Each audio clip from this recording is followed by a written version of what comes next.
gente, amigos, mais uma vez, elucidações para todos nós. Elucidações que entrevista dirigente de casas espíritas, expositores e escritores. Hoje nós vamos até a cidade de Comendador Levi Gasparian, no Rio de Janeiro. É pela primeira vez que o nosso expositor e amigo, nos tornamos amigos, que vai falar aqui no Elucidações. É André Luiz Reis Matos. E o tema também é muito importante, o tema é maravilhoso, né? Vivo até depois da morte é o tema de hoje. Ele vai comentar para nós 10 minutos levantando esse tema. Em seguida eu começo a fazer a pergunta. O André Luiz Reis Matos vai falar agora para todo o Triângulo Mineiro, Alto Paranaíba e também para o mundo.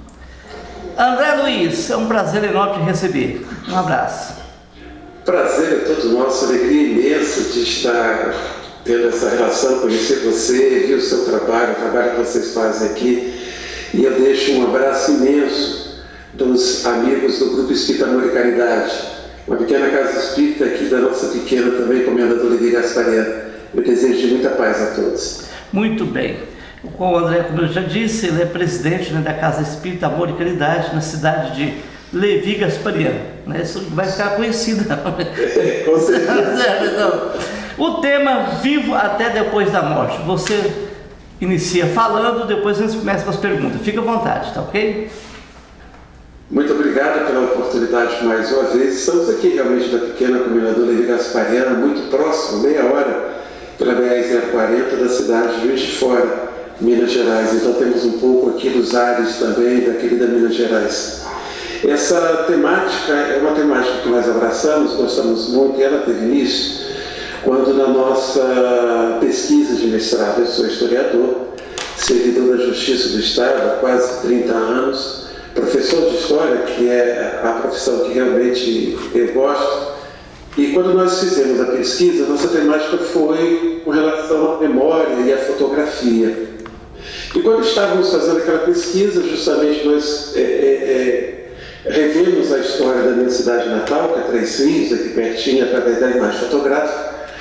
E o espírita, quando ele faz pesquisas também fora da sua área de pesquisa doutrinária, nós sempre temos um olhar, Nós temos um olhar que a doutrina nos concede. Então nós vimos aquelas fotografias, e principalmente uma fotografia inicial da fazenda Capoeirinha, que fica aqui em Minas, uma cidade aqui pertinho de Chiador, que era uma fotografia da fazenda que foram dos bisavós do meu pai. Quando meu pai faleceu, os irmãos me pediram para ver sua documentação, o que tinha, e eu desconhecia essa fotografia. E na época eu estava começando as pesquisas para a minha graduação de História. E é uma fotografia belíssima para o historiador, porque você tem a sede da fazenda, no fundo, numa perspectiva à frente da sede, mas no fundo você tem os trabalhadores, na frente à esquerda você tem provavelmente a roupa pela condição social, você tem os donos da fazenda, mas me chamou a atenção de uma moça que estava no centro da imagem. O fotógrafo criou essa fotografia, organizou ela de uma forma espacial que o historiador pode distinguir muito bem as diferenças sociais entre os que estão mais ao fundo, os trabalhadores, quem está na frente. Mas aquela moça, ela estava vestida como uma serviçal e do lado de um carrinho de bebê. Então era aquela que transitava pelos dois grupos sociais. E ela me chamou muita atenção. Nós fizemos a pesquisa e começamos a olhar as fotografias, principalmente essa, com o olhar da imortalidade da alma. Nós imaginávamos como poderia ter sido a vida de cada pessoa, essa jovem, as suas experiências, o que sofreu, o que viveu de felicidade. Mas uma certeza que a fotografia, de qualquer tempo, nos traz, é de que aquelas pessoas que estão lá registradas para sempre, porque a fotografia, uma das características é esse registro de alguém num determinado tempo histórico, mas que pode já não estar mais vivo no nosso tempo, no nosso momento, é de confirmar a existência daquela pessoa. E do espírita, nós olhamos aquela imagem e sabemos da imortalidade da alma, ou seja, aquela pessoa continua viva. Então nós fizemos o nosso mestrado de história, pesquisa, e depois começamos a iniciar um estudo, aproveitando das questões da memória, começamos a iniciar os estudos com relação à morte. Hoje nós temos meio para ser publicado justamente esse título, Depois da Morte. Por que esse título? Nas nossas pesquisas nós nos encontramos com um livro do Paul Ricoeur, que foi um historiador francês. Um livro pequenininho, que foi publicado depois da sua morte, foram os escritos que foram encontrados depois que ele faleceu. O livro se chama Vivos até a Morte. Pequenos fragmentos que ele escreve das suas dúvidas, das suas questões com relação à morte, alguns anos antes dele vir a desencarnar. E o livro foi para nós, então, esse motivador para que pudéssemos continuar as nossas pesquisas e também retomar o livro, que foi o segundo livro que nós estudamos quando iniciamos os nossos estudos na Mocidade Espírita Presidente Menezes, do Grupo Espírita para a Esperança, há mais de 40 anos, que é o livro Céu e Inferno. As questões ligadas à morte, apesar de muitos companheiros espíritas afirmar que o Espiritismo matou a morte, mas ainda encontramos, não só nas pessoas de um modo geral, apesar de todas as religiões, de todas as filosofias, mas também entre os espíritas, nós encontramos uma dificuldade de lidar ainda com essa temática. E nós nos recordamos do livro Céu e Inferno, que é onde Kardec tem, nessa obra belíssima, não só nos reduzindo as reflexões iniciadas no livro dos Espíritos com relação à imortalidade da alma, mas principalmente a vida após a morte. Para que a gente possa encerrar essa produção, queridos amigos, nós queríamos lembrar da pergunta 150 do livro dos Espíritos, quando Kardec pergunta o que nós levamos, o que o Espírito leva, o Espírito encarnado, o que nós levamos após a morte. E a pergunta a resposta é muito simples. Eles dizem que nós levamos apenas as nossas lembranças.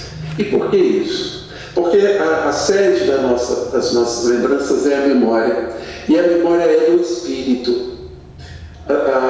As expressões da nossa memória, das nossas lembranças, até mesmo que nós esquecemos, principalmente pelas experiências negativas que tivemos na vida, que nós fazemos questão de esquecer, nós a exteriorizamos o físico enquanto encarnado através da mente. Mas a memória, a base, o reduto da memória é o Espírito. Então os amigos espirituais nos dizem que nós levamos a nossa memória.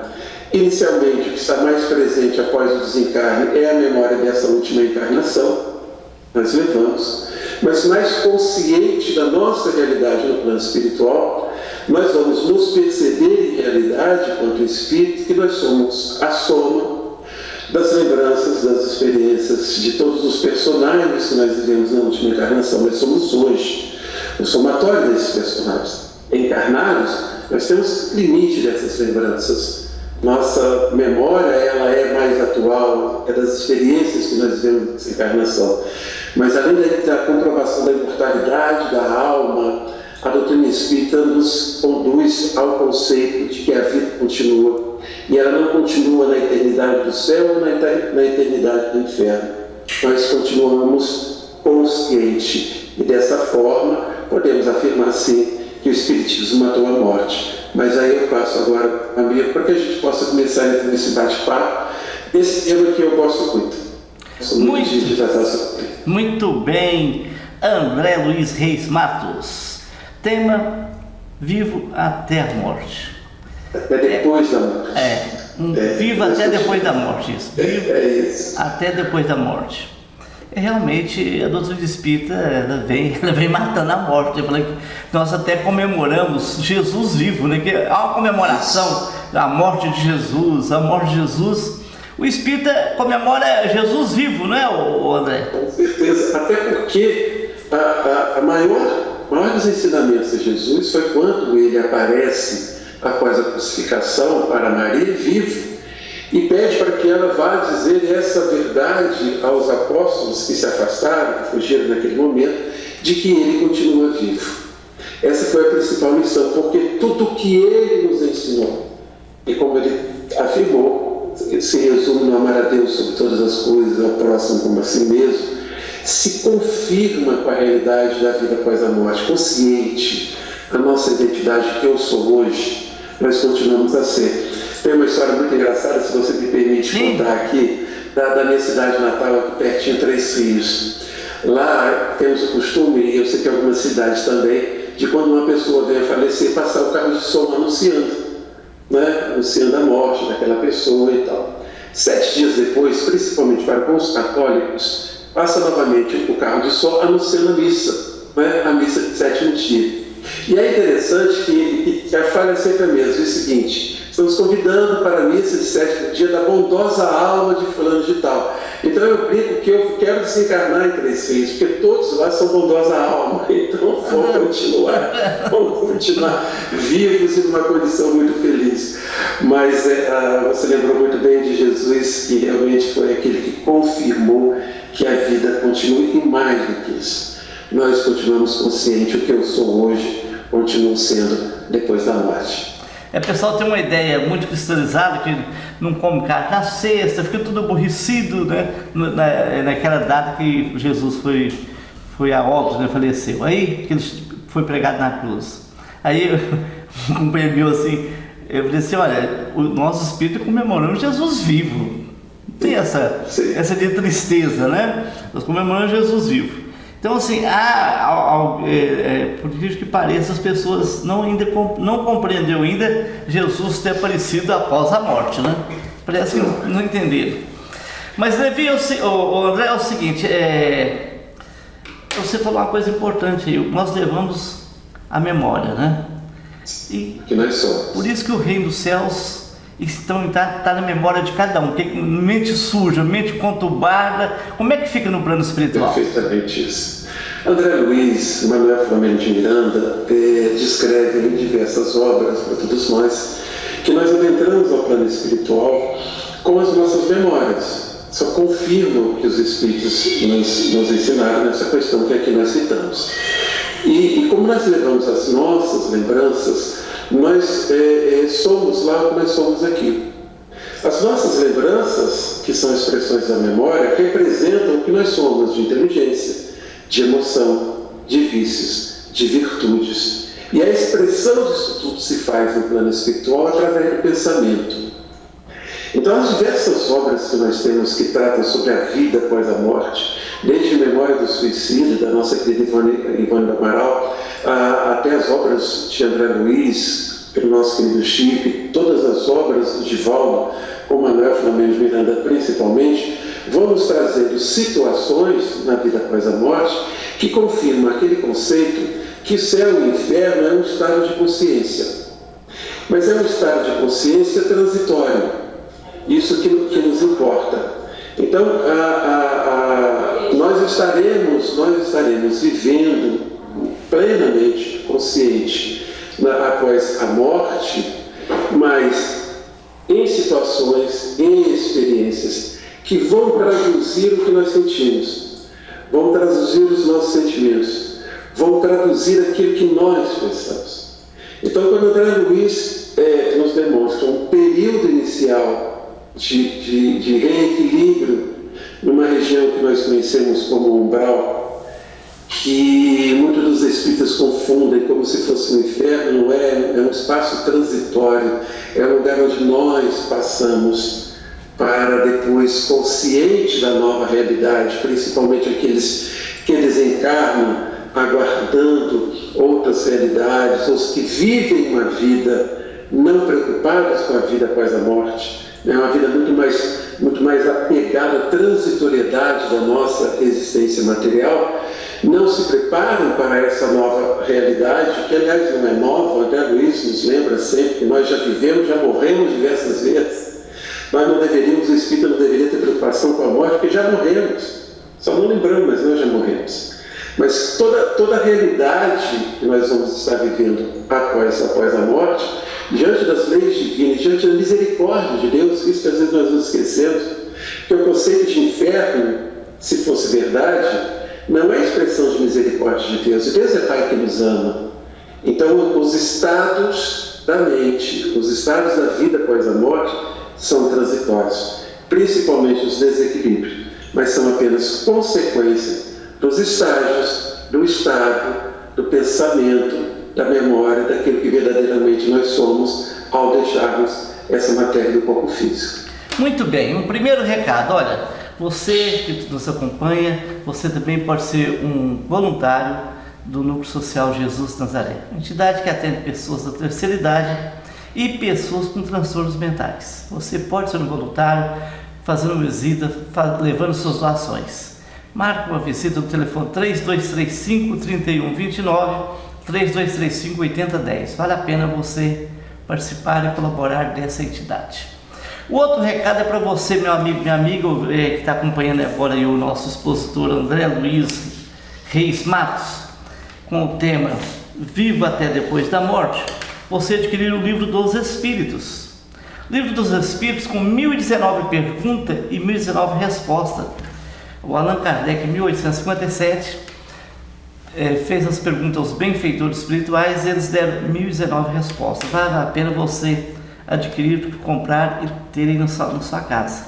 Assim como o Evangelho segundo o Espiritismo, que o Kardec pegou as orientações dos evangelistas na Bíblia e sintetizou no Evangelho segundo o Espiritismo, com palavra mais fácil de ser compreendida e entendida. E você adquire esses livros na livraria Banca do Livro Espírita, ali na rua Machado de Assis, 385, ao lado do Centro Espírita Fé, Esperança e Caridade. Uma livraria cheia de amor, cheia de muitos livros bons que você pode comprar e também fazer pedido de outros livros, né, de outros escritores.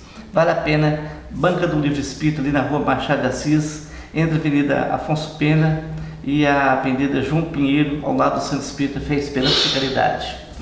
O tema com o André Luiz Reis Matos, né, que ele é da cidade, uma cidade gostosa, pequena, né, mas é gostosa. Muito. Comendador Levi Gasparian. Vai ficar conhecido. Esse tema é interessante. Uma pessoa me falava o seguinte: Maurinho, no nascimento é aquela festa, aquela coisa toda, né? E na morte só tristeza e aborrecimento, e a gente não consegue sair dessa cultura que o indivíduo desapareceu, né? Acabou. Eu tenho um amigo que falava assim: Maurinho, eu recebi uma mensagem de um amigo nosso que já foi por dança espiritual. Eu cheguei à conclusão que realmente a morte não existe, mas eu fiquei muito triste. Falei, por quê? Falei, não, morreu, tem que acabar. Falei, mas não vai ter jeito, não vai acabar. Então é o seguinte, não tem como acabar, né? Nós somos cidadãos individuais e imortais, é isso mesmo, André? Com certeza. Entre os princípios básicos, meu amigo Marco Maiuri, de São Paulo, costuma chamar os pilares do Espiritismo. Entre os princípios básicos da doutrina espírita, nós temos a imortalidade da alma, que se comprova, entre outras situações, com a possibilidade da comunicabilidade. Através da mediunidade, e é farto os exemplos não só dentro do movimento espírita, mas com a ciência mesmo, comprovando a imortalidade da alma através, por exemplo, das pesquisas de quase morte. Elizabeth Kübler-Ross, que foi uma médica suíça radicada nos Estados Unidos, tem vários livros sobre o tema, e livros muito importantes, porque ela que começa um processo nos Estados Unidos de preparar médicos, familiares para o momento da morte. Ela faz uma pesquisa com aqueles doentes terminais, aqueles que estão aguardando só pela morte, e ela começa a fazer cursos, seminários, preparar uma série de obras belíssimas, algumas até com alguns conceitos que são abraçados pela doutrina espírita, apesar dela não ter conhecido o espiritismo. Mas ela é uma das pesquisadoras são as questões de quase morte, que é, na ciência, hoje, um dos fatores também que comprovam a imortalidade da alma. Então, a vida após a morte, a continuidade, né, um passado de outras existências, vamos ter um futuro que se desenrola no nosso processo de evolução, também após a morte. Isso aí é importante nós lembrarmos que nosso processo de educação, porque a evolução é um processo de educação.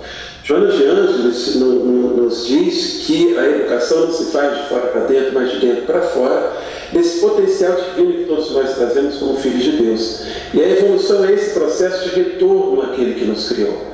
E se faz através da educação. Então, toda dor, todo sofrimento é um processo de educação, a gente precisa lembrar disso. E nós também vivemos as experiências de evolução após a morte. Então, há uma série de experiências hoje que comprovam a mortalidade da alma, e a mortalidade da alma é um dos princípios básicos da doutrina. Por isso que é interessante nós ainda percebermos no movimento espírita como as pessoas têm dificuldade de lidar com a morte, mesmo sendo uma realidade que nos aguarda a todos. Nós temos alguns fatores históricos, nós temos fatores culturais, você lembrou muito bem, quando nasce uma festa. Aliás, se vocês escutarem o chorinho, é minha neta Maria Alice, minha terceira neta que está aqui em casa, fez um mês agora dos 18, então se chorar, tá valendo, vai sair daí no trabalho. Fizemos uma festa, lógico, pela chegada da Maria Alice. E por que a tristeza? Você está falando, por que a tristeza? Saudade, a tristeza, quando desencarnamos. Isso é uma construção veio da Idade Média, não era assim antes, né? Não era assim antes, que passa pelas experiências hoje de que se antes nós morríamos em família, com as pessoas próximas, com os filhos próximos, e tendo aquela experiência, hoje muitos desencarnam, não tem para o hospital, sozinhos, e uma série de outras questões que levaria a um outro programa, que hoje na sociedade traz essa cultura de uma imagem muito negativa da prática. Um outro aspecto é como nós vivemos numa sociedade capitalista e consumista, valoriza-se muito a juventude. Valoriza muito a juventude. Se você percebe, hoje nós temos até um conceito, que é um conceito que faz o preconceito com a velhice. Por quê? Porque a ideia que vai se aproximando da idade, você vai desencarnar, e a gente tem experiências de desencarnar em qualquer idade. A morte, ela é aquela visita que nos faz ser convidada, né? Ela chega a hora que ela quiser, mas então nós temos uma cultura muito forte. Mas, por exemplo, no Japão já não é assim.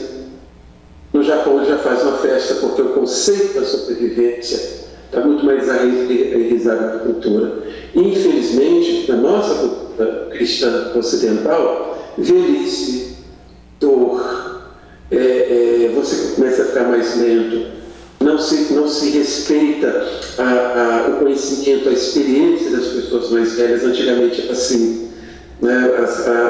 Você tinha, em algumas culturas, ainda existe, se não me engano, na Filipina, alguns países, algumas ilhas asiáticas, que o próprio corpo é enterrado dentro da casa, porque os antepassados, para que os antepassados possam continuar presentes. Então depende muito do olhar. A nossa sociedade, infelizmente, ainda traz esse peso, e a doutrina espírita é esse manancial de conhecimento que vem nos mostrando que a morte é um processo natural que nos aguarda a todos, e principalmente, como eu disse aqui, nós já nascemos, às vezes vamos continuar vendo e morrendo até atingir os parâmetros de perfeição. André, você do seu estudo aí, qual que é a mais vantajosa no desencarnar, no partir? É estar acamado, enfermo e vai se desligando, ou a morte súbita? Como é que é o despertar? Qual que é mais fácil despertar no plano espiritual no seu estudo? Meu amigo, o despertar está muito mais relacionado à consciência do que à forma que você desencarna. Certo. É lógico que nós sabemos, por exemplo, como aqueles que optam pela o que nós chamamos de morte voluntária, nós sabemos justamente por uma decisão do livre-arbítrio, mas vai de encontro a uma bênção de Deus que é a vida. Nós sabemos que a grande maioria desencarna e desperta na espiritualidade de uma forma muito infeliz.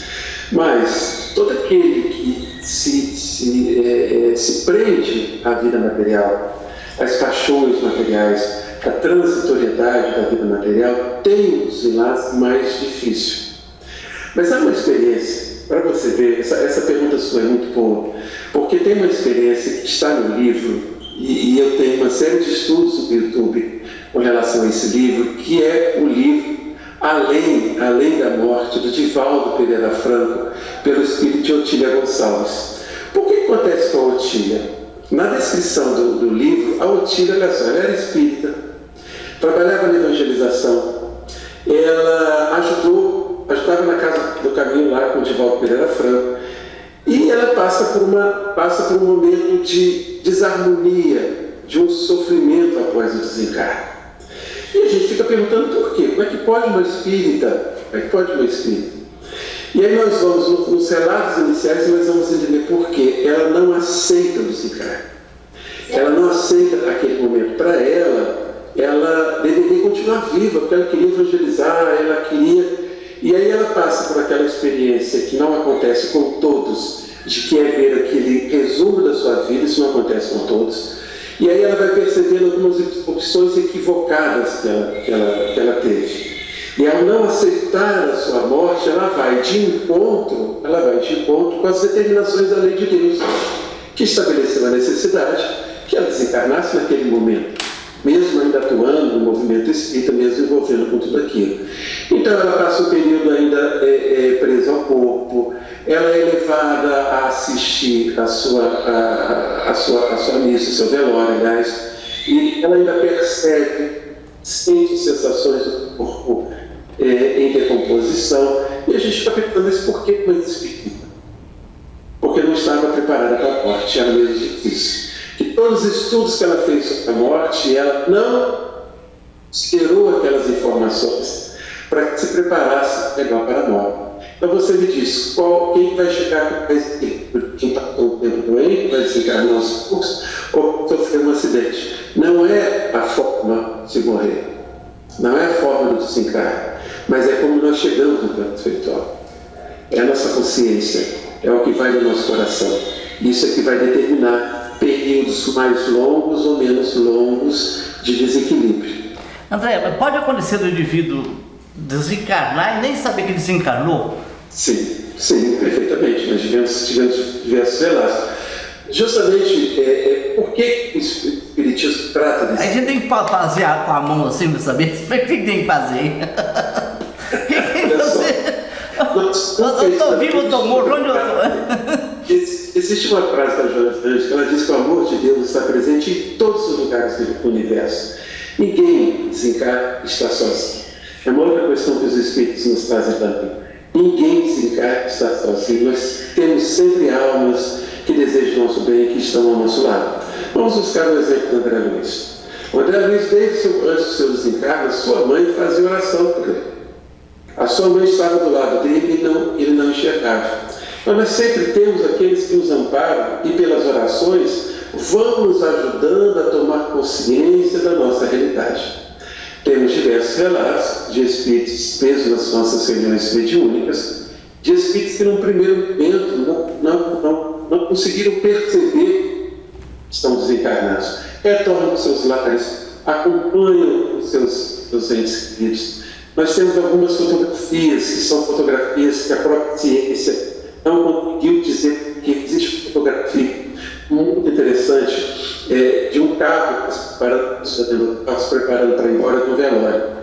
Na hora que revelaram a fotografia, a senhora que desencarnou e o velório foi dela estava sentada atrás do carro. Estava lá a foto dela no banco de trás do carro e todo o estudo foi feito, não estava lá. É uma fotografia que ninguém consegue explicar por quê.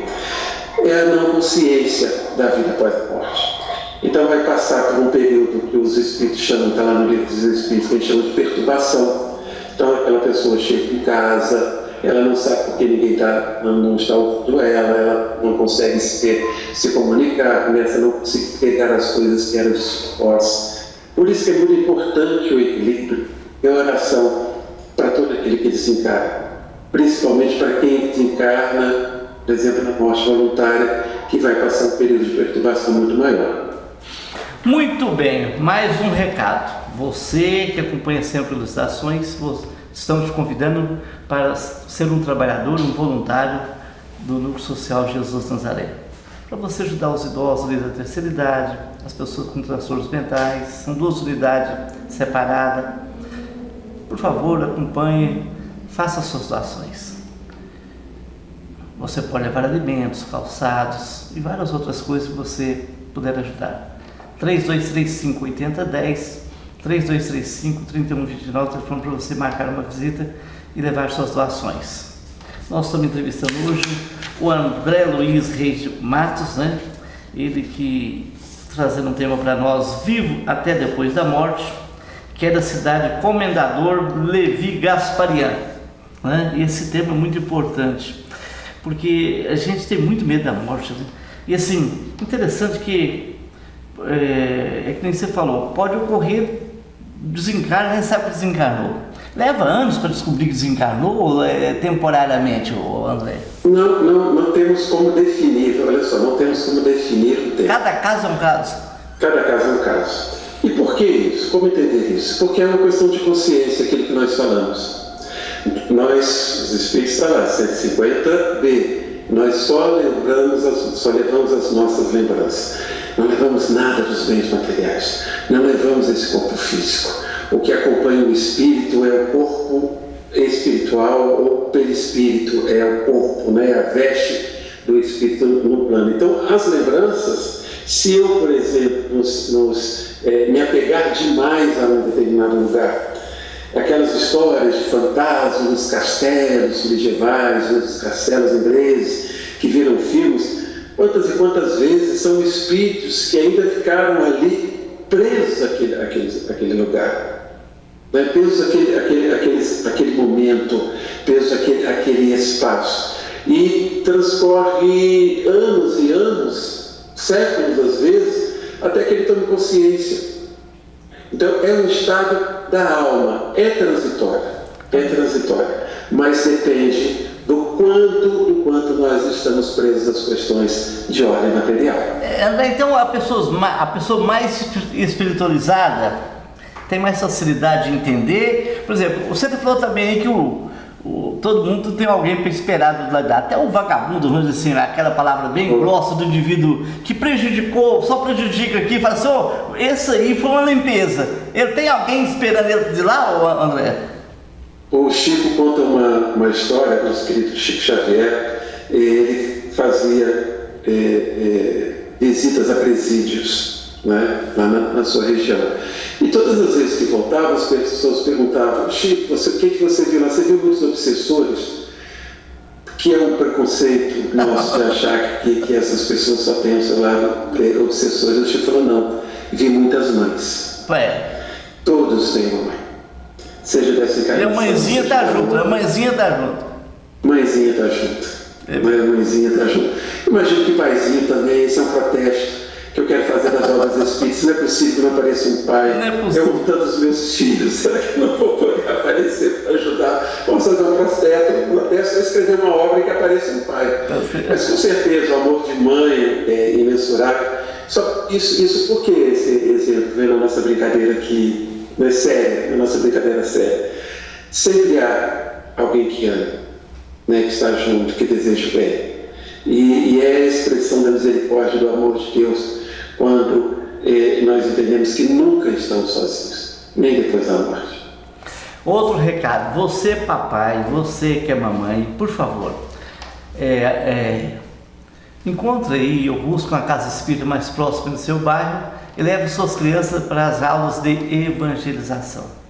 Evangelização é orientar as criaturas para ser homem de bem, pessoas de bem. Evangelização é uma vacina contra o mal. Quem ama educa, quem ama evangeliza. Leve seu filho hoje para uma evangelização, numa casa espírita, para aprender é melhor você estar fazendo isso do que você ter que buscá-la amanhã na prisão por falta de orientação. E você, papai e mamãe, pode acompanhar também, junto ali dos outros pais, aguardando a evangelização das crianças em reunião de pais. Isso é muito importante. Procura hoje mesmo uma casa espírita mais próxima do seu bairro para você levar as suas crianças e seus adolescentes. André, a conversa foi muito boa, a gente pode ficar a noite inteira aqui falando, porque é um tema que realmente mexe com todo mundo, mexe com a gente. Tem muita coisa para falar. Muita coisa para aprender. É interessante, nas visitas de presidiários, eu já fui buscar um paciente uma vez, e estava no dia de visitas, 99% na fila é as mamães, né? Sim, com certeza. Né? Grande maioria. Então imagina desencarnar. Nós fundamos creche em Berlândia, nós tiramos o dia das mães e de pai, colocamos o dia da família, porque no dia dos pais não vai pai, né? A gente fala isso lamentavelmente, mas existe. Infelizmente é a questão da nossa sociedade. Eu queria só deixar também que nós precisamos entender que as questões da morte são questões de vida. Nós espíritas, conscientes da imortalidade da alma, nós não vivemos como se imortais nós fôssemos. Eu preciso ampliar o meu olhar e fugir dessa estrutura que limita a nossa vida ao nascer e ao morrer. Nós precisamos nos acostumar a olhar o todo, né? Entender o passado, os caminhos que nós já transcorremos, a relação do passado com o presente que nós vivemos, mas principalmente entender as relações do presente com o futuro que nos aguarda. Esse olhar mais amplo, entendendo que a morte é um portal. Eu estou aqui na sala da residência, logo aqui à frente nós temos uma varanda, um jardim, eu tenho uma porta que separa. A morte é simplesmente abrir essa porta e vou sair da sala para o jardim, mas continuo eu mesmo, sou eu, a mesma realidade. Só que eu vou para um espaço onde o corpo não me limita tanto, onde a minha consciência estabelece os lugares onde eu vou estar, as relações onde eu vou estar e as experiências que eu vou viver. Então é preciso que nós espíritas não tenhamos medo de lidar, de estudar com essa temática, tão bem abordada por Kardec no livro Céu e Inferno, não é? Muito interessante. Eu te agradecemos a sua participação. Em outros momentos você retorna, né, em outro momento, com outro tema, né? Você realmente é um estudioso e vai estar ensinando muito para todos nós que vamos te acompanhar, vamos ver durante esse ano todo aí esse tema. Olha, que você receba no seu lar muita luz, muitas bênçãos e que você continue sendo iluminado. Muito obrigado, eu agradeço a oportunidade e estamos à disposição para estudarmos juntos, porque sempre estamos estudando juntos, né? Muito bem, estamos indo embora. Semana que vem tem mais. Nós retornaremos com outro tema. Fique com Deus e um forte abraço. Um abraço, André.